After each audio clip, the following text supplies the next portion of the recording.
She walked into kitchens, carrying no weapon, no poison, just a smile and a skillet. Yet, wherever she went, people began to die.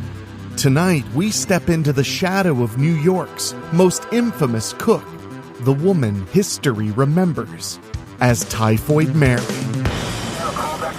What you are about to hear is believed to be real, based on witness accounts, testimonies, and public record. This is terrifying and true.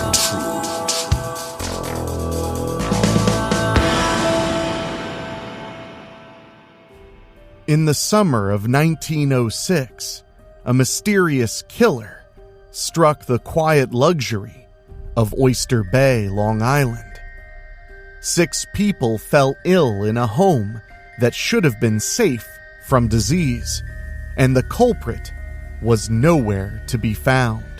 But whispers began to point to one woman, a healthy-seeming Irish cook named Mary Mallon. For years, she moved from household to household, leaving sickness and death in her wake, defying doctors, and vanishing before suspicion could catch her. Was she a malicious spreader or an unwitting carrier of an invisible killer? We'll dive deep right after this.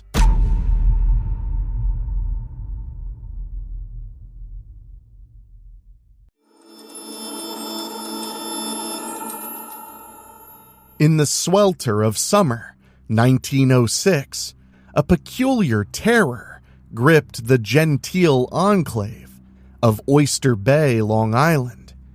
A wealthy banker's family, enjoying a seaside retreat, was struck by typhoid fever.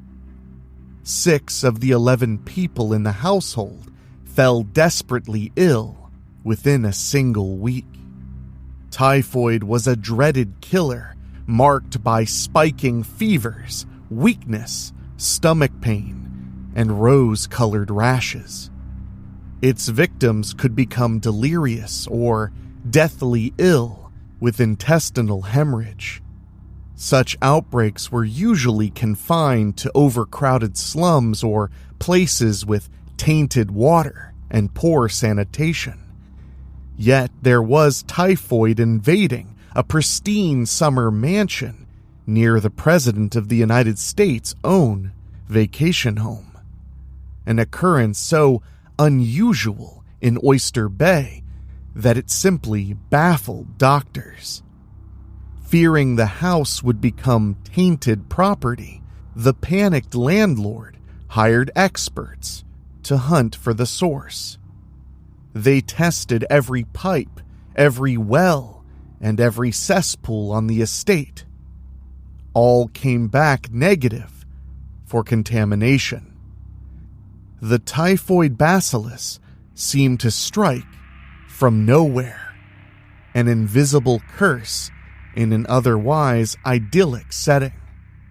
That Oyster Bay outbreak was not an isolated anomaly. In the ensuing months, similar clusters of typhoid popped up in well-to-do households around New York City. A sense of dread grew as affluent families, people who prided themselves on clean living, succumbed to this filth-associated disease. Health inspectors were perplexed. How could typhoid infiltrate homes that had modern plumbing, filtered water, and careful, almost meticulous housekeeping? Whispers of uncanny coincidence spread. Different families, different neighborhoods, yet one mysterious commonality.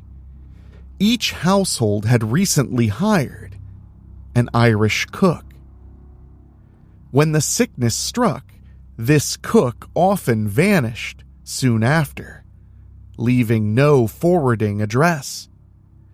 The families involved only recalled that she was a robust, healthy-seeming woman.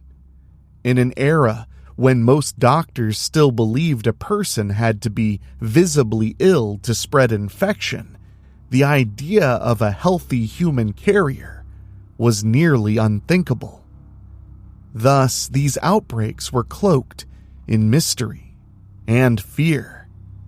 Was this cook a malicious poisoner, or could she herself be an unwitting, invisible contagion?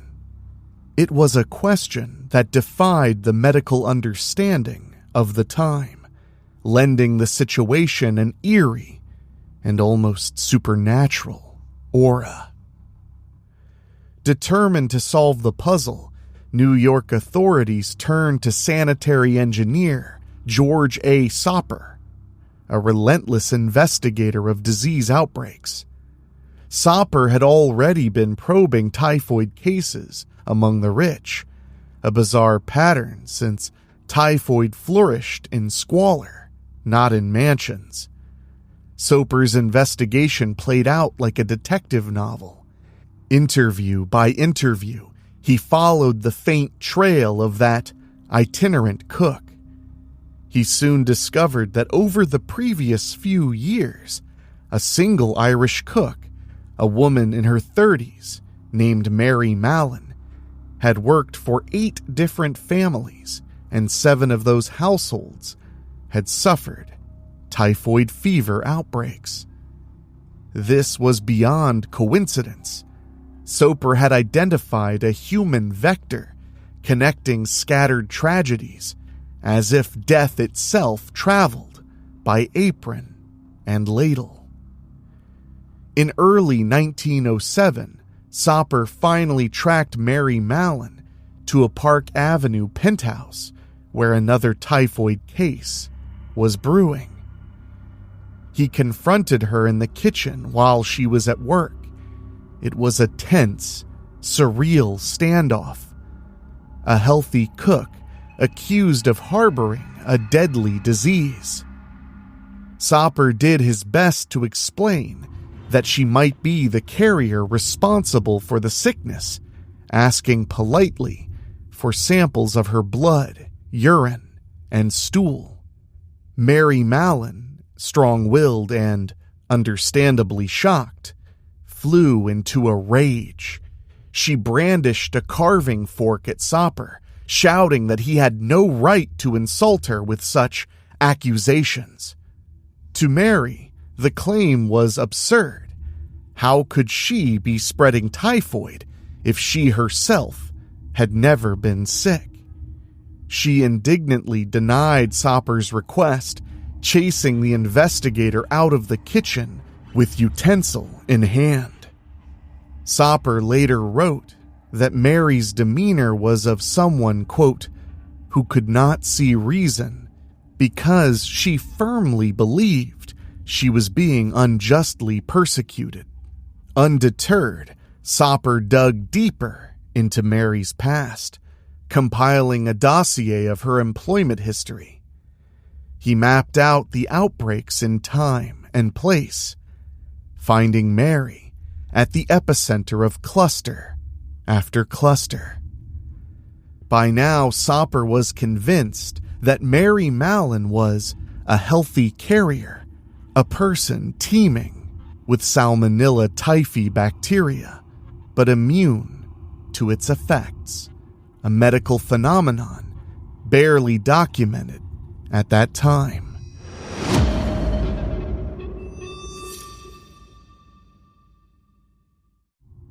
In a last attempt to obtain proof, Soper tracked Mary to the home of her boyfriend. He brought along a doctor to help plead his case that providing specimens could save lives. But Mary, deeply suspicious, again refused to cooperate, vehemently insisting that typhoid is everywhere and blaming the outbreaks on bad luck or bad water. She simply could not accept that she was the source. After all, she felt perfectly fine. In truth, Mary's reaction was not unusual. Even many physicians were unaware that a person could spread deadly germs while remaining healthy to all who observed. This critical misunderstanding set the stage for a public health showdown. Realizing that persuasion had failed, Soper appealed to the New York City Health Department. The idea of an invisible carrier was met with initial skepticism, but the pattern of evidence was compelling.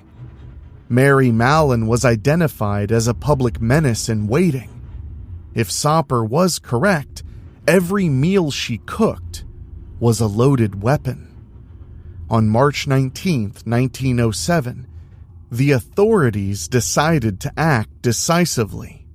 Armed with sections 1169 and 1170 of the City Health Code, which gave them power to isolate disease threats, officials moved to arrest Mary Mallon as a public health danger. Dr. Sarah Josephine Baker, a pioneering woman physician in the Department of Health, led the effort to bring Mary in. Baker recounted that Mary did not come quietly. Upon arrival at Mary's workplace, or, according to some accounts, the boarding house where she was staying, Mary bolted, determined to evade capture. What followed sounds like a scene from a kind of gothic thriller. Mary reportedly fled through rooms and even tried hiding in a closet or small room. One popular telling says she was even found in a neighbor's shed, but accounts vary. Officers scoured the premises. It ultimately took 5 policemen to corner and subdue the panicked woman. Dr. Baker herself had to physically sit on top of Mary during the ambulance ride in order to prevent her escape. To Mary, it must have felt like a nightmarish assault. She was being torn away against her will, having committed no crime except for cooking for people who happened to fall ill. Her fear and anger were palpable, but the law was on the side of the doctors. The city, gripped by dread of contagion, would err on the side of caution. Mary Mallon was whisked away to an isolation ward at Willard Parker Hospital, a facility for infectious diseases. There, behind locked doors, she was subjected to medical examinations that she found deeply humiliating. She was restrained and forced to surrender samples of her blood, urine, and stool for analysis. For the first 4 days, Mary was not even allowed to get up to use the bathroom on her own, a stark loss of dignity that she later bitterly described in letters. The laboratory results confirmed Soper's theory. Mary's stool was teeming with typhoid bacteria in numbers beyond anything the doctors had seen, essentially proving that she carried the infection internally. Investigators believed her gallbladder harbored the deadly bacteria, shedding pathogens that hitchhiked on her hands to whatever food she touched. Mary admitted a telling detail: she rarely bothered to wash her hands while cooking. In fairness, strict hygiene was not routine in that era. Germ theory was still relatively new and not universally accepted by the general public. But Mary's steadfast refusal to accept the findings made her a singular challenge. Faced with a healthy but infectious individual who rebuffed all cooperation, the city's solution was extreme and unprecedented. In a highly unusual move, New York authorities banished Mary Mallon to a quarantine facility on North Brother Island, a small windswept island in the East River, isolated from mainland New York.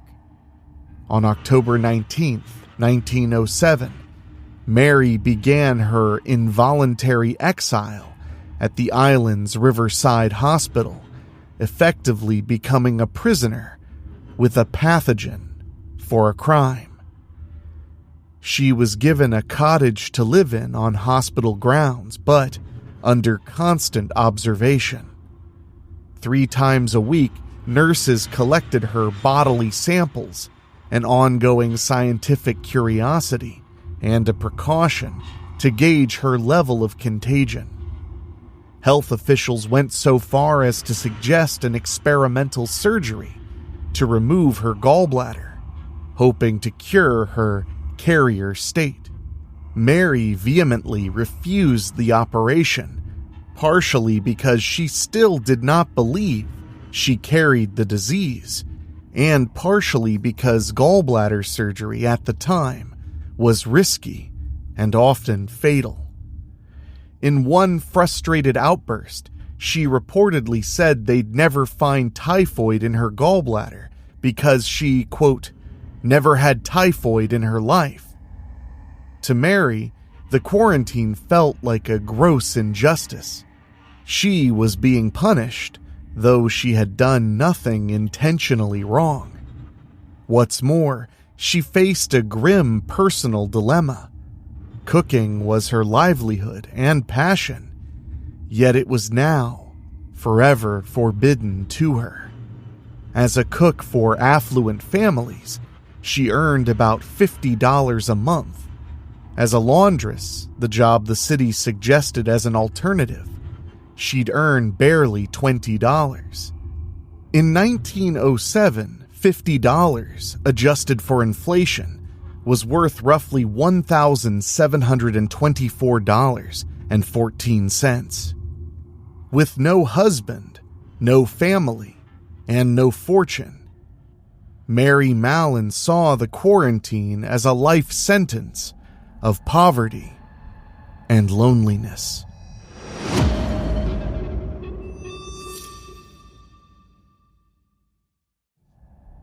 In the early days of her confinement, Mary's plight attracted considerable press attention. The newspapers dubbed her Typhoid Mary, a nickname that would stick in the public's imagination.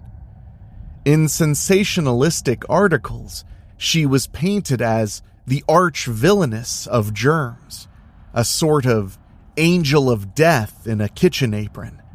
Some papers claimed Mary had lunged at doctors with knives and forks, fighting and swearing like a madwoman during her capture.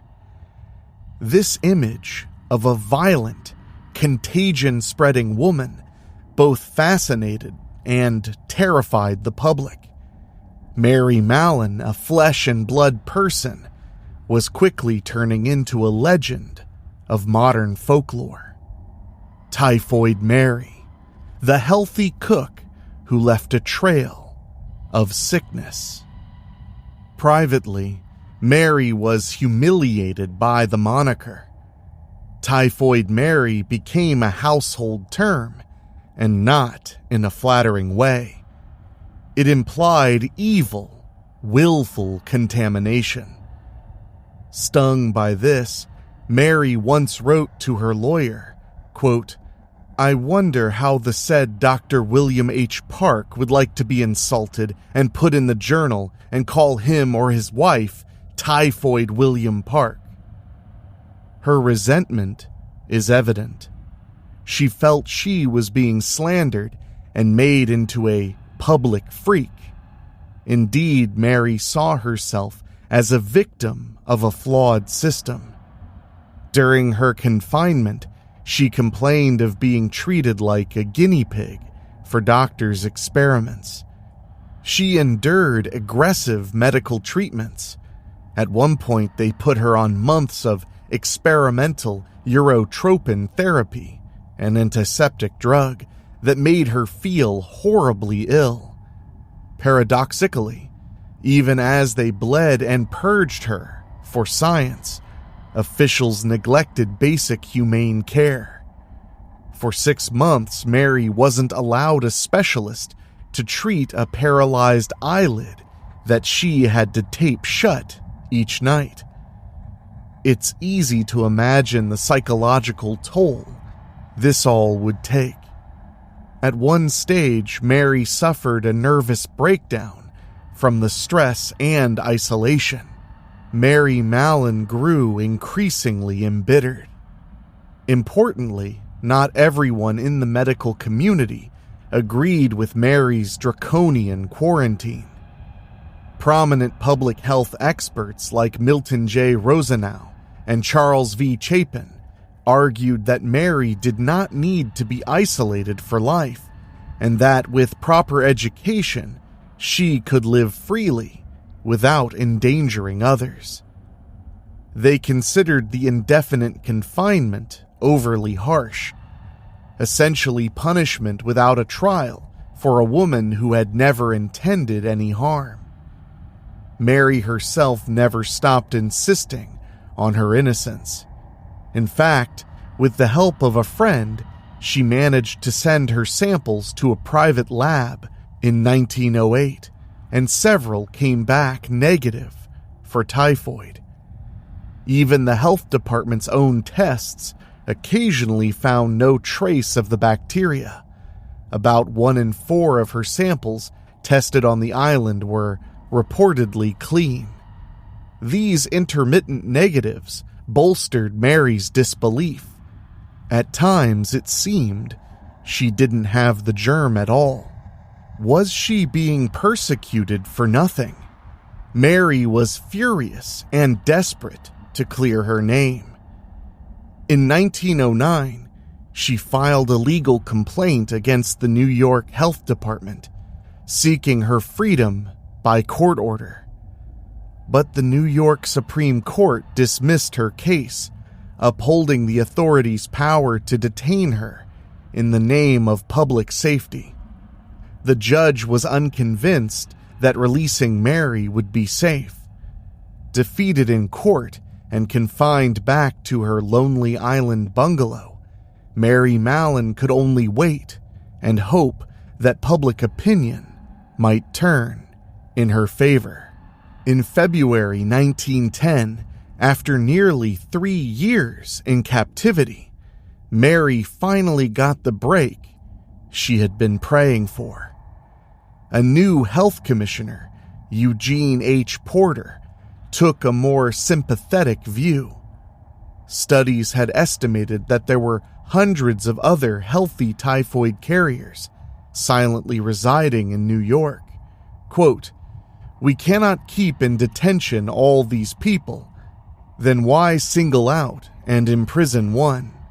An editorial in Science questioned pointedly. Porter agreed that continued isolation of Mary alone made little sense if many others roamed free.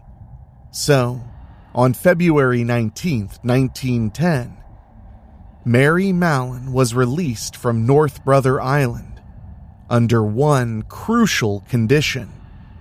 She had to promise never to work as a cook again, and to take precautions to avoid transmitting disease. Mary swore an affidavit to that effect.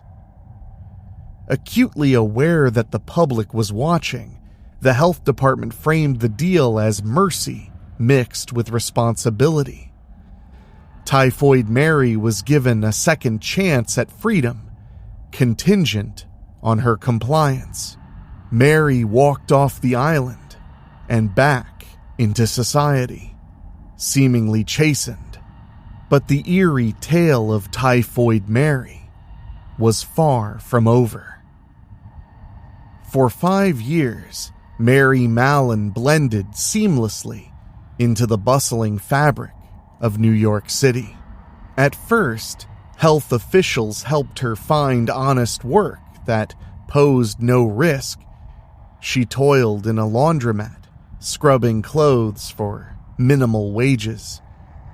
It was grueling, menial labor, a far cry from the relative prestige and better pay she had enjoyed as a household cook. Mary grew bitter in her view. She had done nothing wrong, yet was barred from the one thing she was good at. Despite her promise, eventually Mary Mallon reverted to cooking, unable to resist the pull of her old livelihood. Sometime around 1911 or 1912, she dropped from sight.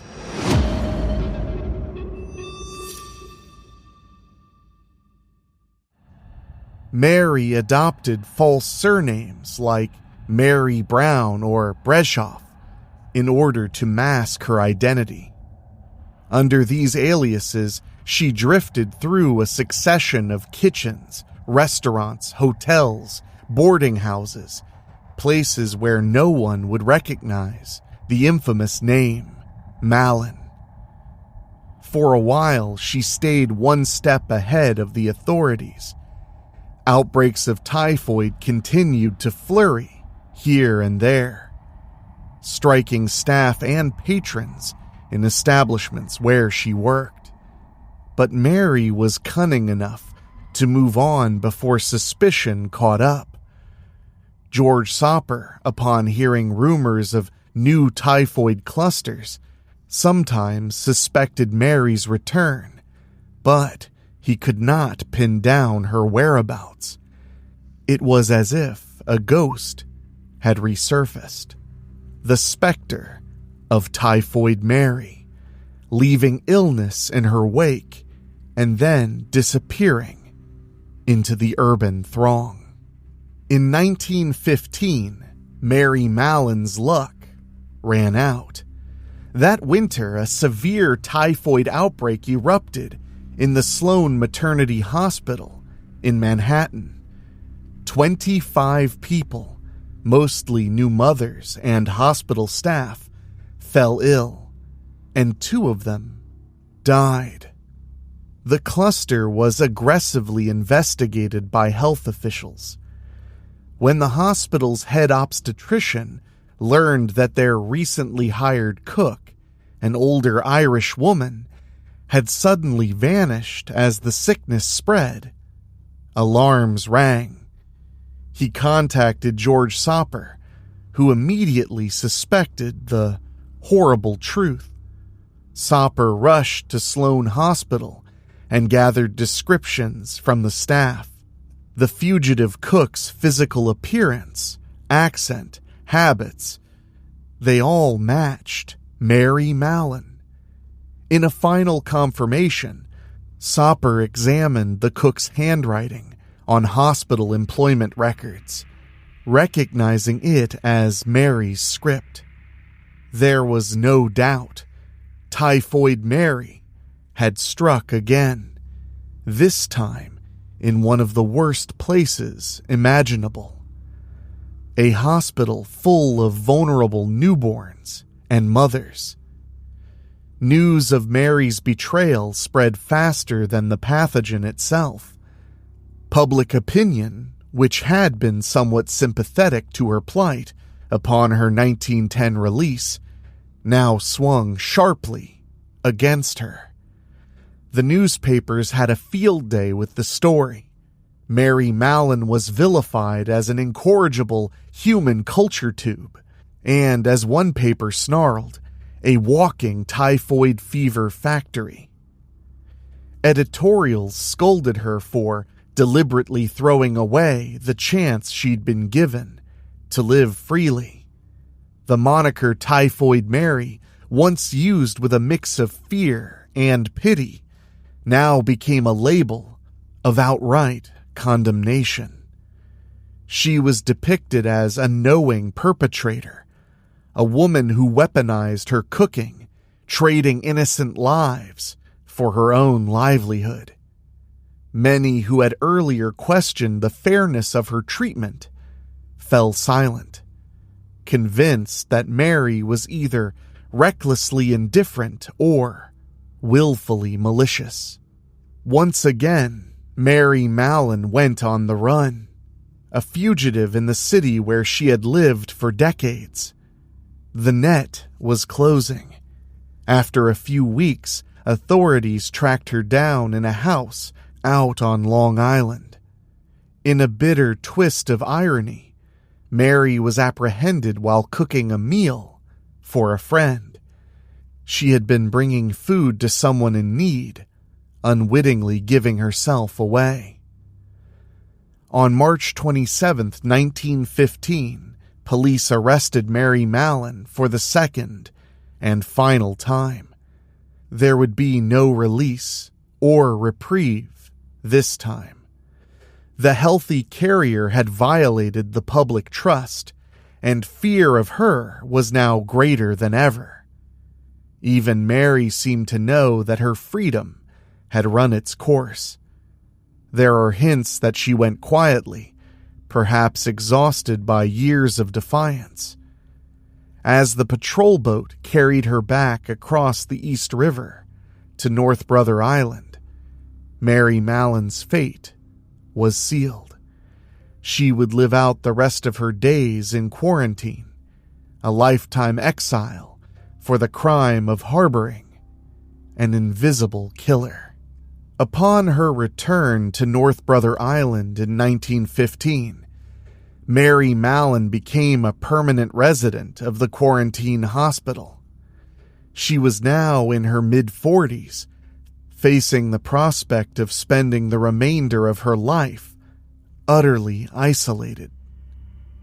Neither prisoner nor truly free, a unique sort of internee.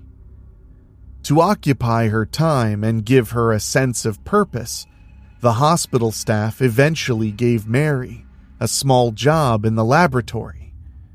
She washed bottles, recorded data, and helped the pathologists in basic tasks. In these routine activities, Mary found a semblance of normalcy. Witnesses say she carried out her duties diligently and without complaint, perhaps grateful to have any occupation at all. But tellingly, she never admitted to or apologized for causing illness. To the end, Mary maintained that the outbreaks linked to her were not her fault.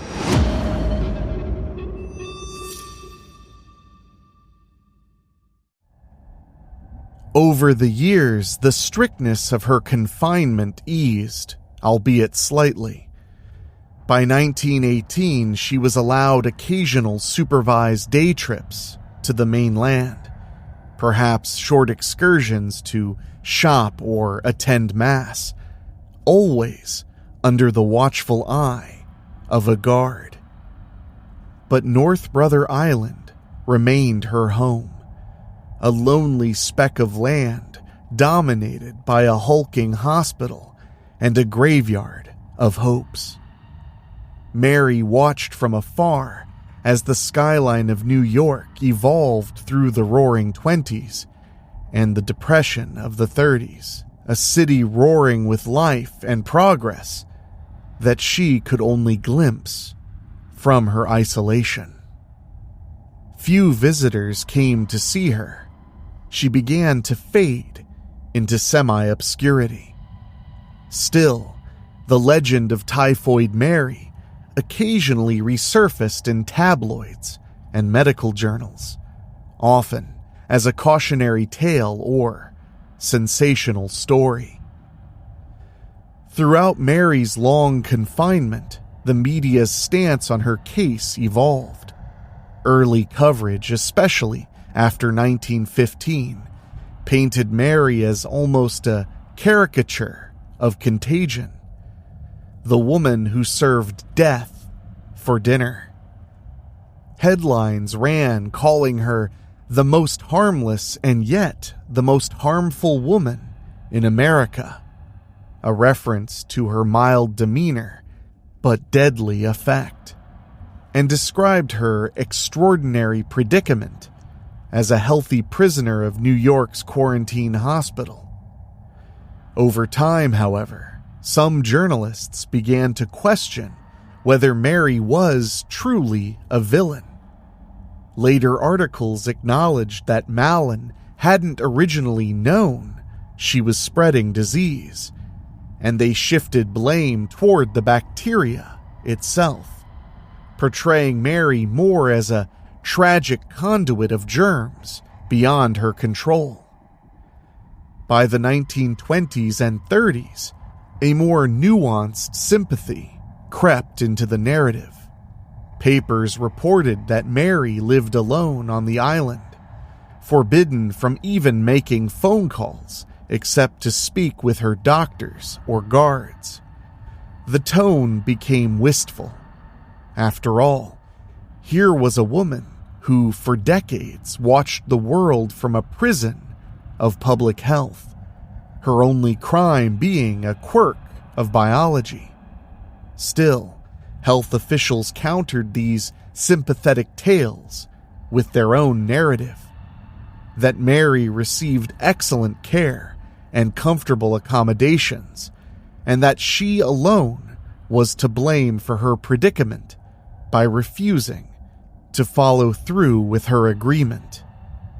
In truth, Mary Mallon's case sat uncomfortably at the intersection of compassion and fear.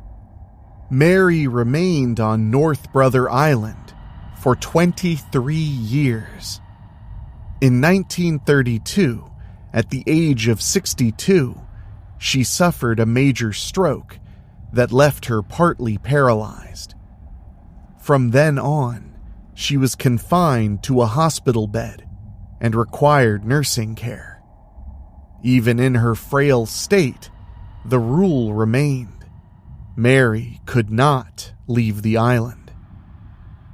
She died there of pneumonia on November 11th, 1938, at the age of 69. Only 9 people attended her funeral, a quiet end for someone whose name had once been shouted in headlines. Mary's body was cremated, and amid some controversy, an autopsy was reportedly performed. According to some accounts, examiners finally found living typhoid bacteria lurking in her gallbladder after death, validating the theory that had condemned her. However, George Soper contended that no autopsy was actually done, suggesting this detail may have been fabricated in order to placate public opinion. Even in death, Typhoid Mary's story maintained a touch of mystery and suspicion. Mary Mallon's case was a watershed for American public health and a lightning rod for ethical debate. She was the first asymptomatic carrier in the U.S. ever identified and forcibly isolated, setting a precedent that raised uncomfortable questions. Could an innocent person be locked away indefinitely to protect society at large? What of that person's rights and dignity? For the New York authorities in 1907, the law was clear enough. Under the charter's infectious disease provisions, they had wide powers to detain and quarantine anyone deemed a public threat. Courts of the era overwhelmingly sided with public health over individual liberty. When Mary legally challenged their detention, the judges emphasized the duty of the state to, quote, protect the health of the community, effectively giving wide latitude to health officials. Mary Mallon's ordeal highlighted how those powers, once invoked, can become alarmingly broad. As one legal scholar later noted, the power to isolate for public health, quote, rivals the criminal justice system in severity. Yet those subjected to it historically enjoyed few of the legal protections afforded to criminal defendants. Mary had no trial by jury, no presumption of innocence, Typhoid bacteria were her unseen accusers and jailers. This uncomfortable fact did not escape notice, even at the time. Some public voices argued that Mary was being treated more harshly than a typhoid patient who was visibly ill. Those patients, after all, were treated and released once recovered. Why should a healthy woman be punished more severely than sick ones? It was a conundrum that the law struggled to answer in 1909, and one that remains a point of debate to this day.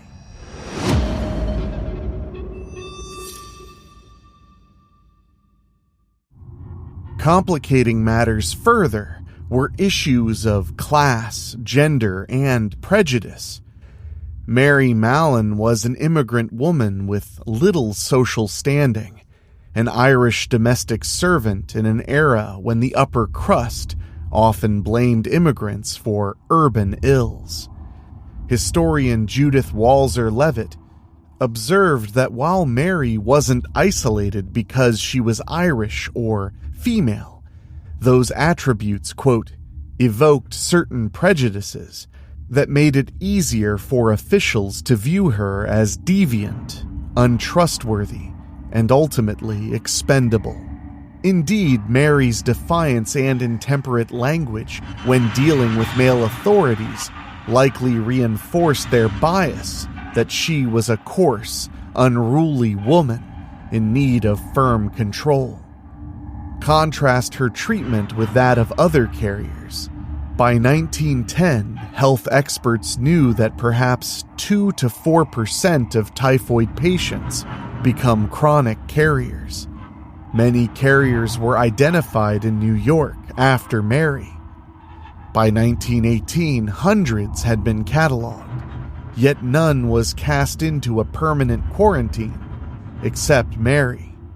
One contemporary carrier, a German-born bakery owner, was caught breaking the same no-food handling rule that Mary did, and authorities did not imprison him.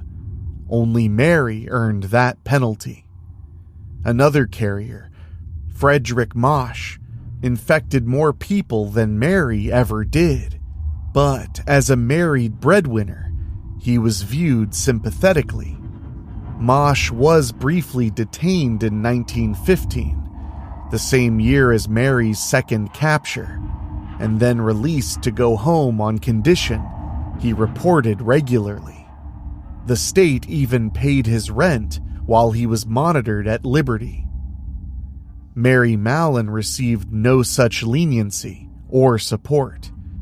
The contrast is stark and telling. Many have since asked, was Mary Mallon simply made a scapegoat? From one perspective, Mary's stubbornness and repeated transgressions made her an easy figure to demonize. It was more satisfying for the public to focus anger on Typhoid Mary, a single, personalized villain, than to confront the broader, inconvenient truth that typhoid fever was a systemic problem. New York City's sanitation infrastructure, while improving, still allowed outbreaks of waterborne and foodborne illness. By blaming Mary, society found a convenient other upon whom to pin its fears. An immigrant cook from the Lower East Side slums became, in effect, the embodiment of disease in the public mind. As one article later pondered, was it all too easy to make an immigrant working-class woman culpable for, even synonymous with, a disease? Mary's case certainly carried undertones of discrimination. A lone woman against the male-dominated medical and legal establishment of the time. And once the sensational nickname Typhoid Mary took hold, it was as if her humanity fell away, replaced by a symbol of contagion. The press and public could discuss Typhoid Mary as almost a monster or a cautionary tale, losing sight of Mary Mallon, the person. On the other hand, health officials argued vigorously that Mary left them no choice. She violated the agreement they had painstakingly reached with her, showing callous disregard for public safety. Even decades later, some commentators would harshly call Mary's return to cooking an act verging on second-degree murder. They pointed out that Mary knew by 1915 that her body carried typhoid. She had been told so repeatedly. Yet she still chose personal income over the lives of strangers. To these critics, Mary Mallon's fate was a regrettable but necessary example. A single, stubborn carrier that caused at least 122 people to fall ill and 5 to die by one estimate. So isolating her was the only way to prevent further innocent victims. Indeed, supporters of the health department noted that Mary was given chances that she squandered. If she had kept her word in 1910, they argued, she would not have been in that situation. This debate over Mary's culpability versus her victimhood has never been fully settled, and it ensures that her story is retold, not just as a medical saga, but as a moral and legal parable. Mary Mallon's true inner thoughts remained largely obscured by time. Did she ever privately acknowledge the damage she had done? Some suspect Mary may have known more than she let on. Perhaps she noticed the pattern of illness trailing her and lived in denial, rationalizing each outbreak as bad luck. Her decision to resume cooking after her first quarantine hints at a complex mix of desperation, pride, and perhaps defiance. We can imagine Mary telling herself that the doctors were wrong, that she couldn't possibly be responsible, and yet changing her name, moving frequently as if some part of her understood the danger. Was she driven by necessity alone? Or was there an element of resentment that if the city took away her livelihood, she would take her chances and damn the consequences? We will never know for sure. What we do know is that Mary Mallon's saga is not a simple fable of right and wrong, but rather a cautionary tale about ignorance, fear, and the collision between individual rights and community welfare.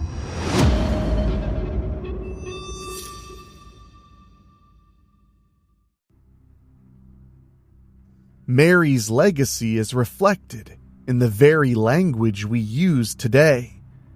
Typhoid Mary entered the lexicon as a term for anyone who knowingly or unknowingly spreads misfortune or disease. It is rarely remembered that behind the label stood a real person. Mary Mallon's case forced the medical world to recognize the phenomenon of asymptomatic carriers, a discovery that likely saved countless lives by improving how epidemics were traced and contained. Yet, it also showed the dark side of public health enforcement. The ethical questions raised by Mary's confinement have echoed through later crises, from tuberculosis sanatoriums to HIV quarantines and beyond. How far should society go to protect itself? Mary's story has been studied in law schools and public health courses as a classic dilemma. Even in the 21st century, when the COVID-19 pandemic brought quarantine back into everyday life, commentators hearkened back to Typhoid Mary as a precedent and warning. In the end, Mary Mallon spent nearly 30 years in isolation for a disease that never made her sick in any way. She stands as a haunting figure in history, the healthy woman who became, unwittingly, an angel of death. Her life story is suffused with eerie elements, a trail of illness with no visible source, a determined detective hunting an unseen killer, an island quarantine that became a lifelong banishment. It's a tale that invites both sympathy and censure. Mary's fate prompts us to ask difficult questions about blame, responsibility, and compassion in the face of invisible threats. Over a century later, Typhoid Mary's ghost lingers in our collective consciousness, a reminder that sometimes the deadliest peril can wear a human face, smiling, cooking, and apparently healthy, while danger silently stirs within. Tonight, we retrace the uneasy footsteps of Mary Mallon, or Typhoid Mary, a woman who never felt sick, yet left sickness in her wake. A cook by trade, an outcast by headline, she became the center of a battle between individual liberty and public safety, and the face of a fear you cannot see. Was Mary a willful offender who refused to change her ways, or a working woman trapped by limited choices and a medical science still learning its own rules? Quarantine orders, false names, quiet kitchens. Her story was written in court papers and cutting boards, in laboratories and tenement hallways. The disease did not argue. It simply moved. More than a century later, the questions she raised are still with us. How do we protect each other from what is, by all intents and purposes, invisible? Who decides when one person's freedom ends and another's safety begins? And when the emergency passes, what remains? Justice, or a cautionary tale whispered through time? Listen closely. In the hush after midnight, a sink drips in an empty kitchen. A door swings on its hinge. A hand reaches for a ladle. There is no shadow on the wall, no footprint on the door, only a presence smaller than a breath, waiting on a surface that looks clean, riding a habit that goes unbroken. It does not need a name to do its work, and it never has. For some, Typhoid Mary is a villain, for others a victim. For all of us, she is a reminder that the deadliest intruders don't knock. They're carried in quietly by the ones we trust, the ones we love, the ones who never knew. And somewhere, tonight, there is another kitchen light flicking on, another meal beginning, and perhaps another story no one will notice until it's far too late. Terrifying and True is narrated by Enrique Couto. It's executive produced by Rob Fields and Bobbletopia.com, and produced by Dan Wilder, with original theme music by Ray Mattis. If you have a story you think we should cover on Terrifying and True, send us an email at weeklyspooky@gmail.com. And if you want to support us for as little as $1 a month, go to weeklyspooky.com/join. Your support for as little as $1 a month keeps the show going. And speaking of, I want to say an extra special thank you to our Patreon podcast boosters, folks who pay a little bit more to hear their name at the end of the show. And they are Johnny Nix, Kate and Lulu, Jessica Fuller, Mike Eschewey, Jenny Green, Amber Hansford, Karen Wiemet, Jack Kerr, and Craig Cohen. Thank you all so much, and thank you for listening. We'll see you all right here next time on Terrifying and True.